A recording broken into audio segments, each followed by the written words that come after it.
Hello and a very good evening. You're watching the news at 6 on Rajya Sabha television with me, Frank Pereira. Here are the headlines. External Affairs Minister Sushma Swaraj reaffirms commitment to the Paris Climate Change Agreement, says India is willing to work beyond the pact to reduce greenhouse gas emissions.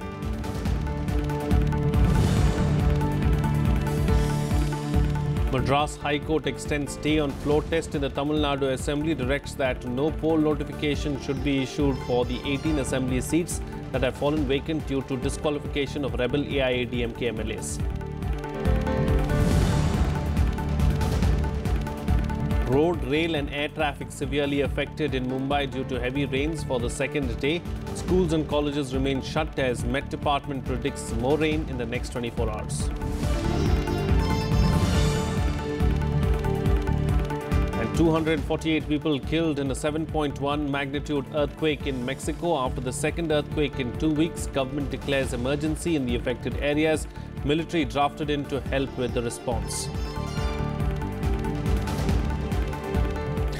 Day 2 of the UNGA in New York was a day of back-to-back engagements and bilateral meets for External Affairs Minister Sushma Swaraj. At the CARICOM meeting with the Caribbean community, she announced an aid of $200,000 for the hurricane-hit region. She also called on world leaders to join hands to combat terrorism. Sushma Swaraj also met with the foreign ministers of Mexico, Belgium and Norway. External Affairs Minister Sushma Swaraj has called for stronger collective action by the global community to combat the menace of terrorism. Speaking at the third India CARICOM ministerial meet on the sidelines of the UNGA, Sushma Swaraj announced an aid of $2 lakh to countries hit by the recent hurricanes. On day 2 of the UNGA, Sushma Swaraj also attended the non-aligned movement ministerial meeting on Palestine, where she reaffirmed India's support for the Palestinian people and the Palestinian cause. She said, and I quote, "It is a personal honor for me to be here today. India's support for the Palestinian people and the Palestinian cause is historical, going back to a period before our own independence.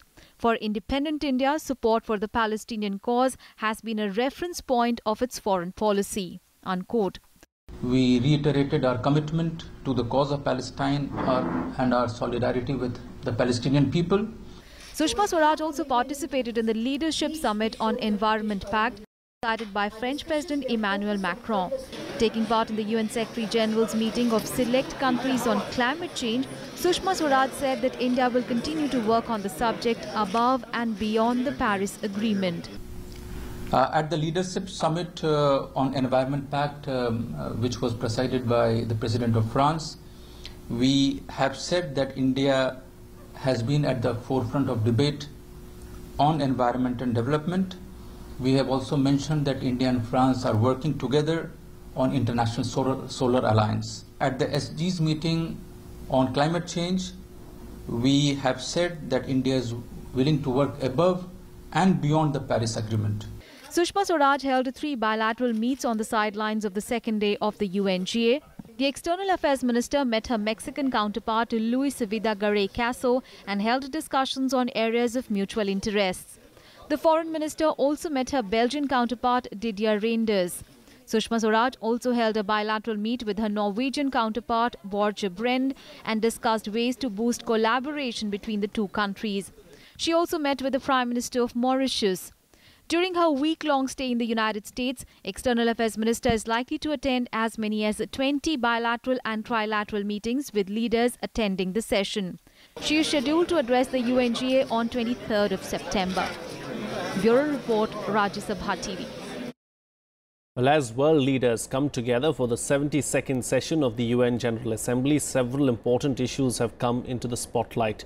US President Donald Trump's threats to decimate North Korea for its nuclear program has brought the Iran nuclear deal back into focus.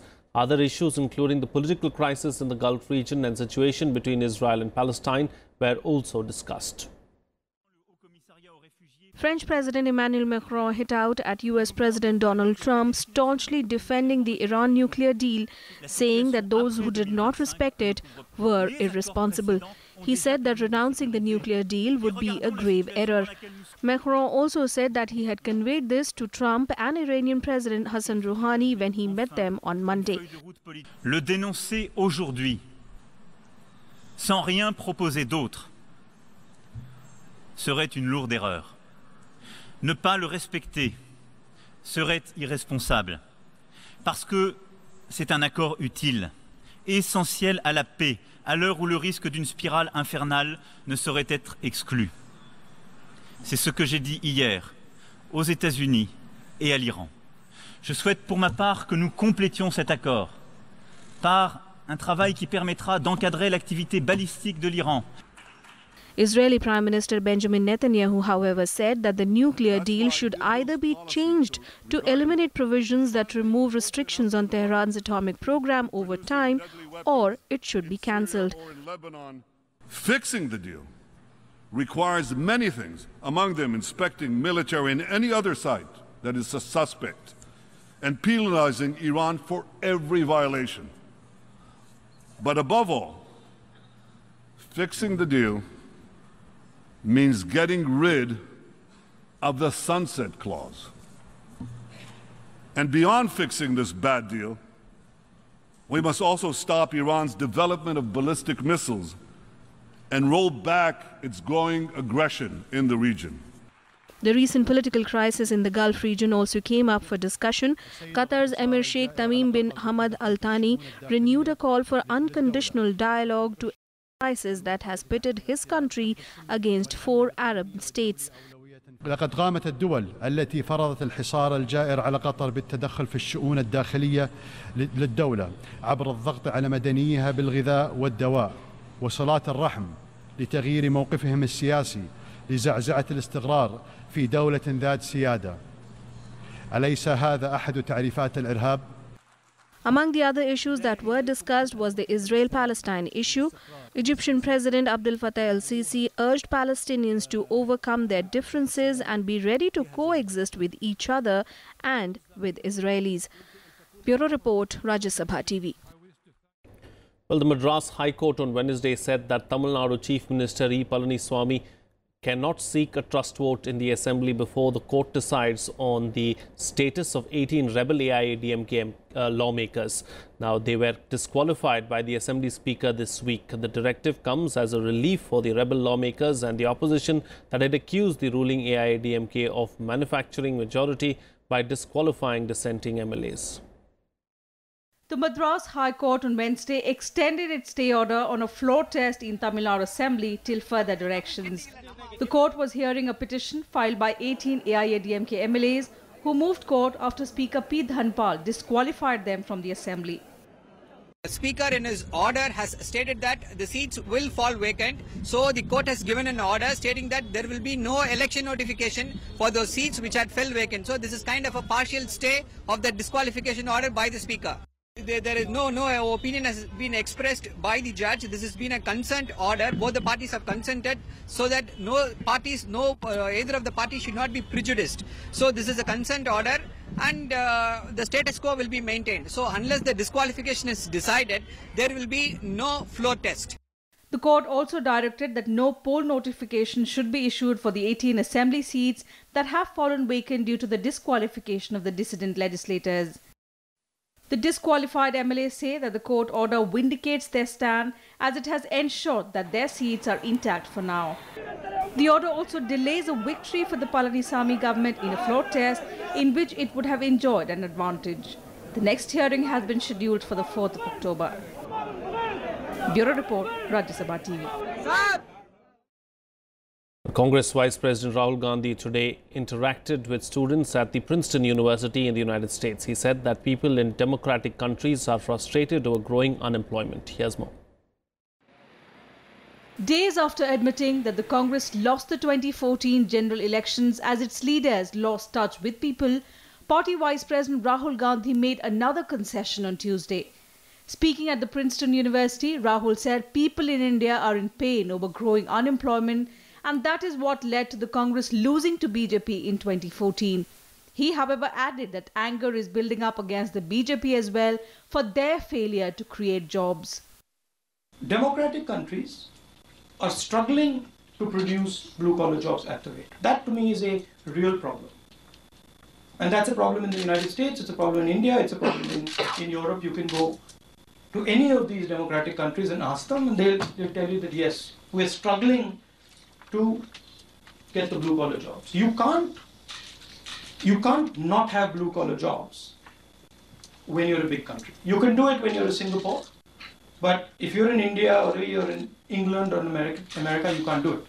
And that gap is what is creating in the politics in our countries, the sort of disaffection, the anger that you see.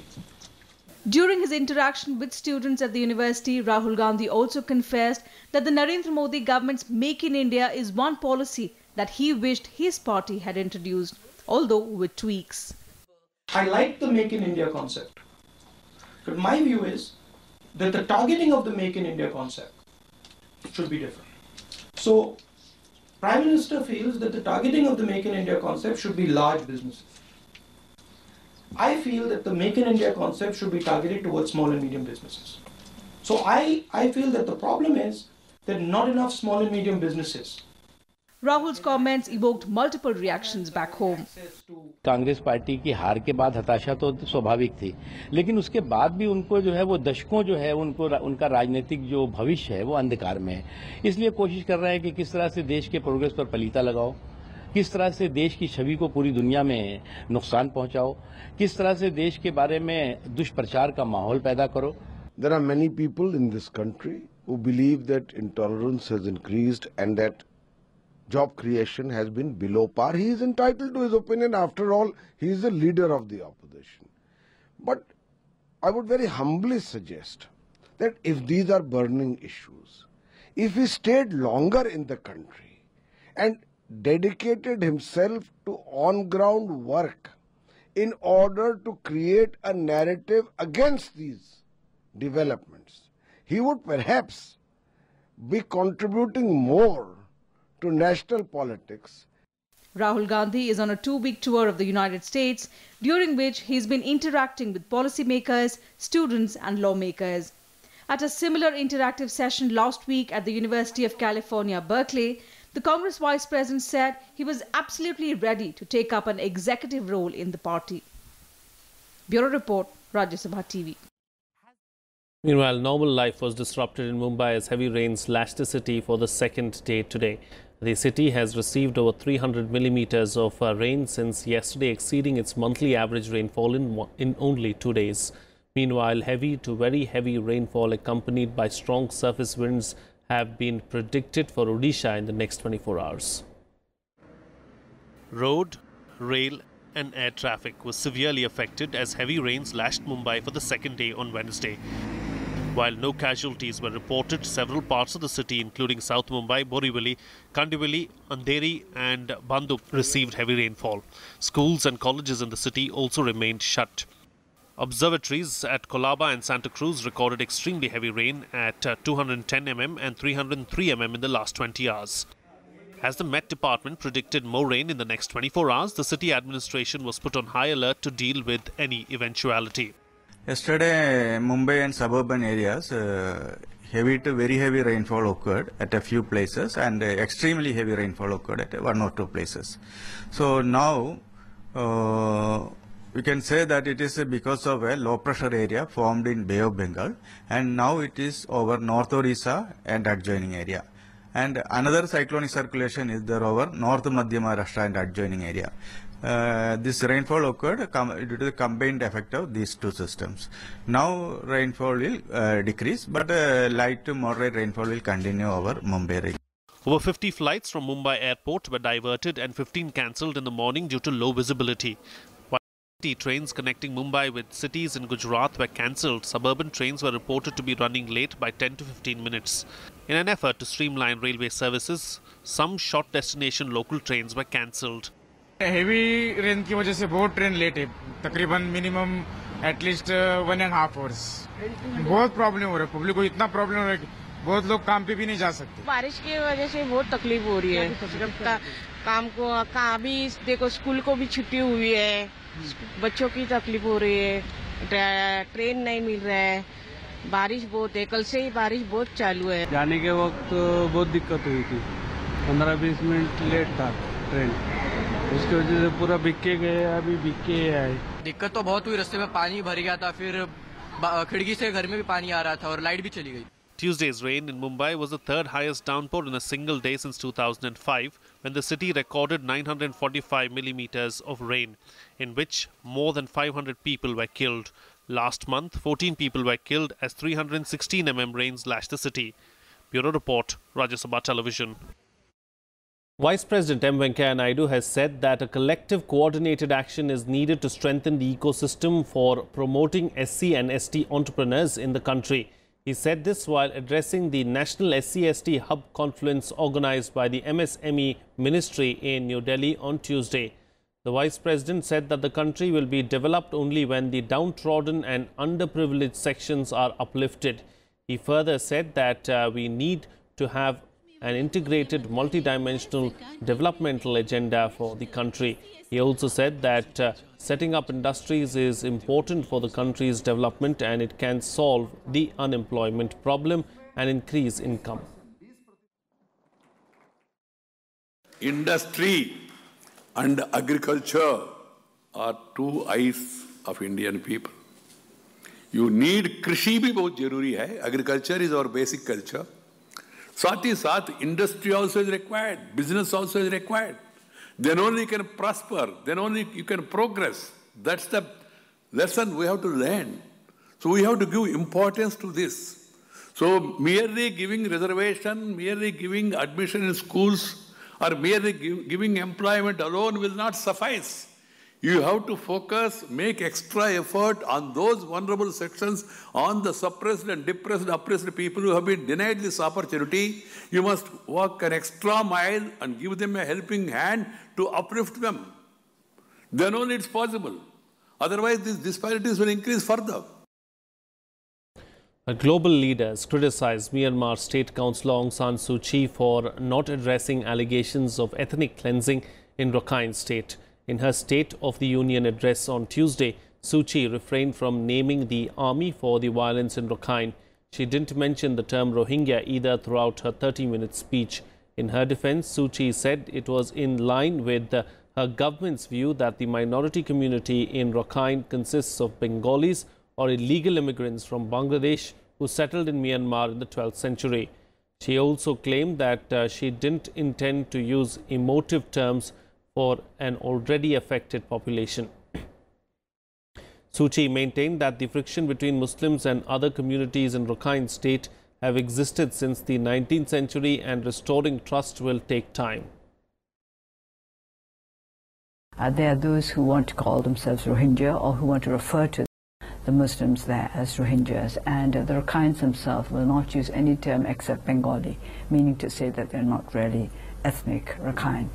And I think that instead of using these emotive terms, these terms have become emotive and highly charged. It's better just to say Muslim, which is a description that nobody can deny. We are talking about the Muslim community in the Rakhine State, and other terms may be applied to that community, but I do not see any point in using terms that simply will inflame passions further.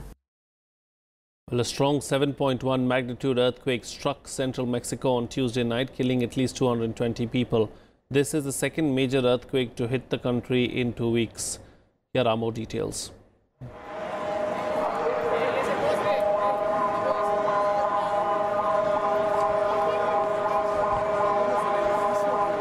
Panic, chaos and confusion returned to the streets of Mexico as yet another strong earthquake hit the central part of the country and caused massive devastation in the three towns of Mexico, Morelos and Puebla. Rescue crews and ordinary citizens worked through Tuesday night and Wednesday morning, searching through rubble for survivors as the death toll climbed over 200. Mexico City Mayor Miguel Ángel Mancera confirmed that buildings at 44 locations had collapsed or were badly damaged. These are said to include a 6-storied blocks of flats, a supermarket and a factory. President Enrique Peña Nieto addressed the nation late in the night, assuring all help to the victims. He also said that an emergency had been declared for the affected areas and the military was being drafted in to help with the response. La prioridad en este momento es continuar el rescate de quienes aún se encuentran atrapados y dar atención médica a los heridos. Los servicios de urgencia del Seguro Social, ISSSTE, Pemex, la Secretaría de la Defensa Nacional. In Mexico City, thousands of soldiers, rescuers and civilians, including college students, were working side by side to dig through tall piles of rubble from dozens of crumbled buildings. Power poles toppled in the quake have blocked streets and public transportation system was temporarily shut down. As many as 4.6 million homes, businesses and other facilities had lost electricity, including 40% of homes in Mexico City. La gente nada más, yo veía como estaba muy alterada, algunos llorando, gritando, veía gente por aquí tirada, o sea, pero era tanto como que por los nervios y demás, o sea, colapsaron ellos mismos por tanto. What I like is the fact that people is helping each other. I mean, in a situation like this, you gotta help each other. There is no other choice. I was working this morning, I was evacuated from the building, and I was walking by. So I saw that the help was needed, that's why I came over. Mexico is prone to earthquakes, and earlier this month an 8.1 magnitude tremor in the south left at least 90 dead. Ironically, Tuesday's tremor struck shortly after many people had taken part in an earthquake drill exactly 32 years after a quake killed thousands in Mexico City. Bureau Report, Sabha TV. Well, let's now get you a roundup of all the other international news in Global Buzz.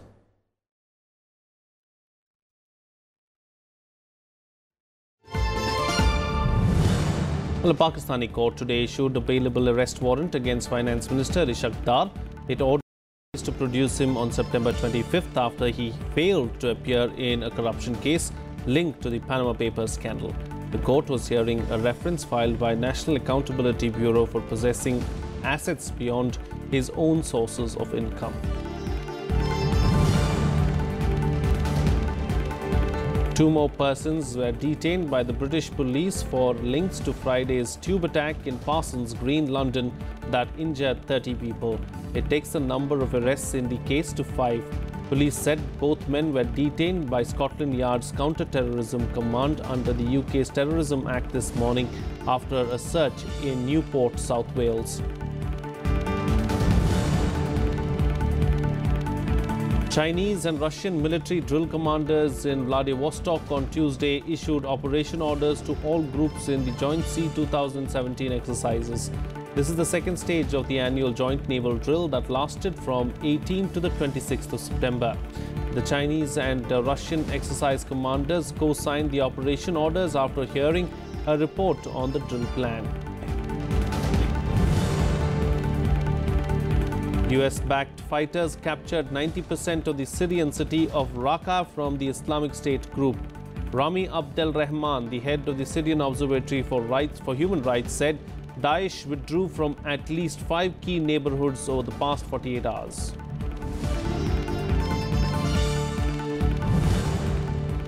Let's bring you up to speed with some sports news now in Sports Beat. Indian shuttlers Kidambi Srikanth, HS Pranoy and Sameer Verma entered the second round of the men's singles in the Japan Open Super Series. While 8th-seeded Kidambi defeated Chinese opponent Tian Hou-wei, HS Pranoy defeated Anders Antonsen of Denmark. Sameer Verma made it to the second round by beating Kosit Petrabab of Thailand in straight sets. In the women's singles, Saina Nehwal beat Thailand's Pornpavi Chongchuang 21-17, 21-9. In the mixed doubles, Ranki Reddy and Ashwini Ponnappa entered the next round too.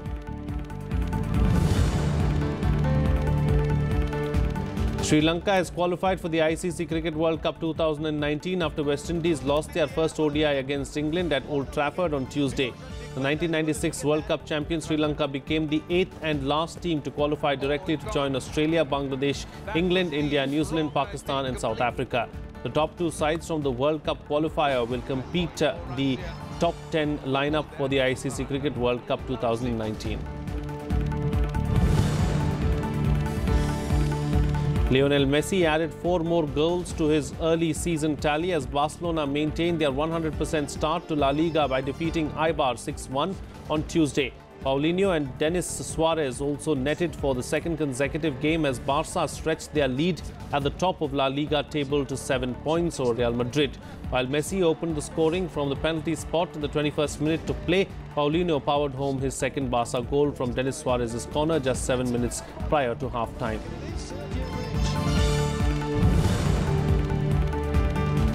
In the Bundesliga, Bayern Munich defeated Schalke with a score of 3-0. James Rodriguez scored 2 goals in his first Bundesliga match for Bayern after getting into the side from Real Madrid. Arturo Vidal scored the 3rd goal for the Bayern in the 75th minute after James dinked the ball over the Schalke defence. That's it on this newscast. Do stay tuned for the big picture on the other side of this short break.